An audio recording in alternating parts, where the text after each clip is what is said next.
All right, gang. So now I have drawn up two different cars. And so after you get your two cars drawn, I'm going to have you take pictures of them and share them with me. And I'll put a place where you can do that. Maybe we'll just create a photo album in Google Classroom. And so what I want you to do on these drafts is I want you to write your last name. So my last name's Hager. So you would write your last name really big and bold so I can see it. And then I want you to put, should we do draft 1 and 2 or draft A and B? Let's do A. And then on my other draft, I'm going to label it B. And the reason I'm going to do this is so that when I'm looking at them, I can tell you which car I like better, which one I think is more doable, and we'll go from there. So I have my CO2 car all drawn out. I've drawn 2 of them. My other ones, I didn't really draw 2. I'm lying to you, but I'm going to act like I did. But I want you to draw at least 2 different cars. So the next order of business is we're going to take some scissors here, and we're going to cut these out. So I'm not very good with scissors. So I'm going to come out here first of all and just cut the 2 pieces of paper in half. Okay. So once you get your 2 drawings done, you are going to share them with me, and we're going to online discuss them a little bit. And I'm going to give you some input on what needs to change or what I would do differently. And maybe the best way to do that is through Google. We could even use Google Chat if that's easier, so that you can point to things and we can discuss it. Heck, by then you're going to actually start to miss me. So, all right. So remember my top view that I only drew half of? What I've done is I took down the center line, I folded my car in half, and I'm going to come in here now and I'm going to cut it out. Okay. And so I'm going to follow my pattern here. And you guys. And one thing I forgot to mention when I was drafting my car, let me finish here and I'll show you what I'm talking about. So I'm going to cut that off, get that out of the way, and then I got to clean this up a little bit because I wasn't able to make that curve with all that paper on there. And I missed a little bit right in here.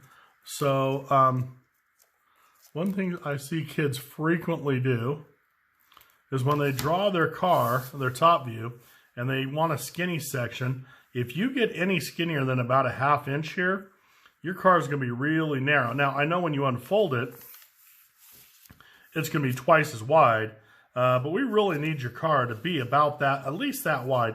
So I'm going to tell you, don't go smaller than a ½ inch in here, because by the time we're done sanding our actual block of wood, it's going to be smaller than what we have right there, okay? So we want to make sure we got it all. You notice I didn't come quite far enough in here. So I'm going to trim that up a little bit. So this is what the top of my car is going to look like if you were looking straight down on it. Kind of looks like a bowling pin, doesn't it? That's okay. I like that, so that'll work. So that's my top view. And real quick, I'm going to check it to make sure it fits on my car. When I say fits, it means it's not hanging off the edges. So as you can see here and here, and at the very front, it's a little wide. So I must not have trimmed this down enough in places. So I'm going to fix that. And then back here, oh yeah, I was off a little bit. Back here, we're going to follow our line down.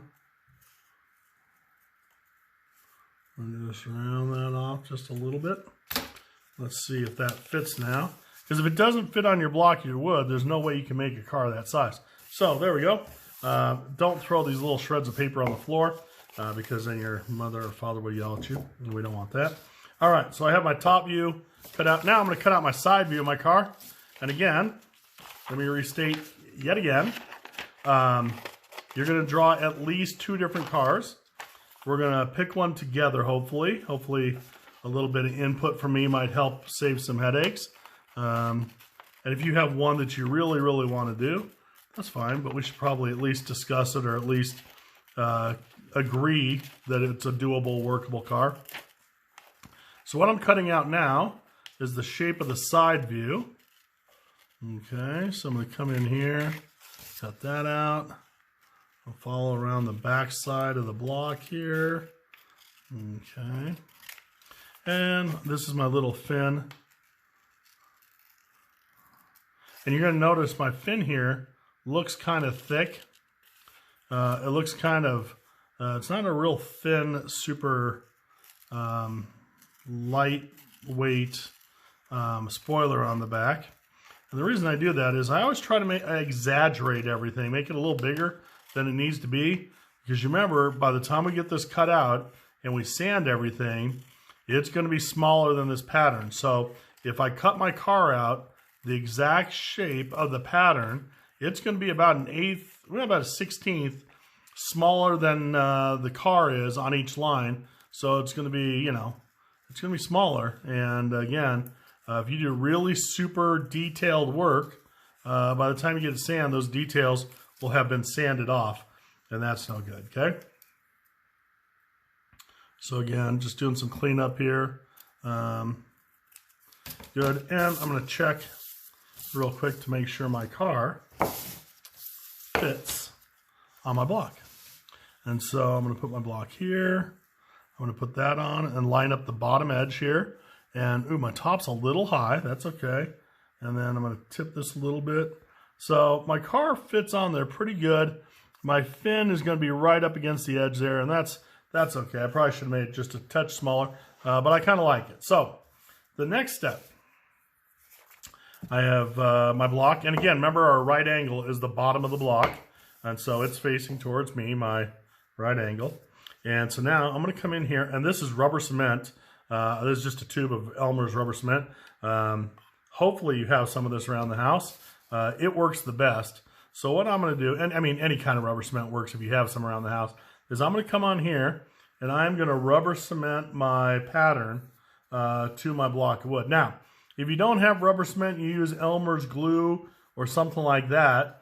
One of the problems we have is that the Elmer's glue has to be sanded off. And same thing with the rubber cement. It'll have to be sanded off when we're all done cutting.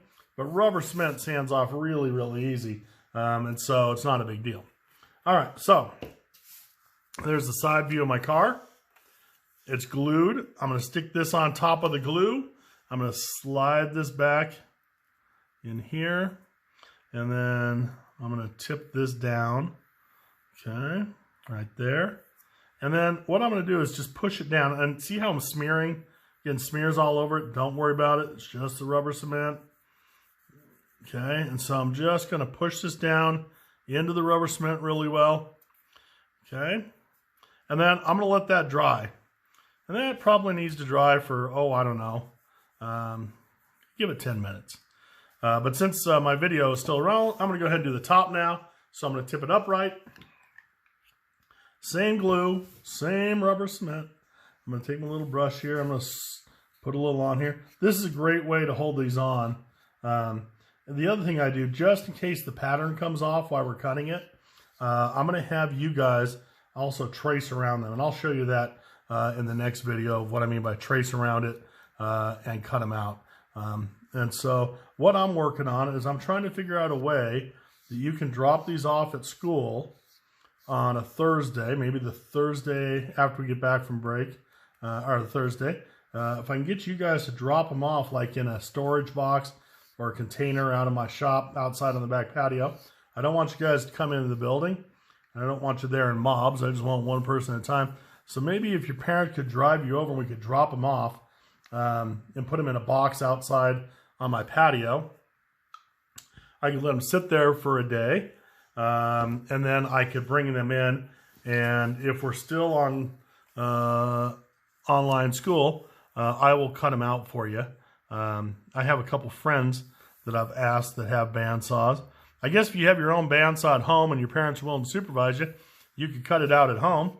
That would save everybody some hassles, but I assume most of you don't have a bandsaw. So now I have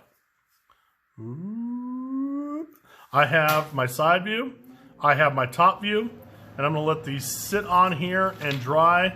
For probably, it's going to take 10-15 minutes for that rubber cement to dry out and for the car to be stuck on there. After I do that, I'm going to take my pen, and it's okay to use a pen on this. I'm just going to trace around the edge of my pattern really closely with my pen so that if my pattern falls off during the cutting out procedure, I still know where to make my cuts. Does that make some sense?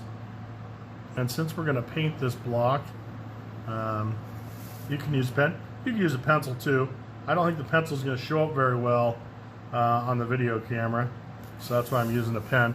But I'm just going to trace all the way around my car so I know where exactly to make my cuts. All right. So once again, glue it, let it dry. Once it's dried out, you're going to trace it with a pen or a pencil, and then wait for the next video to show you what's next. All right. Bye.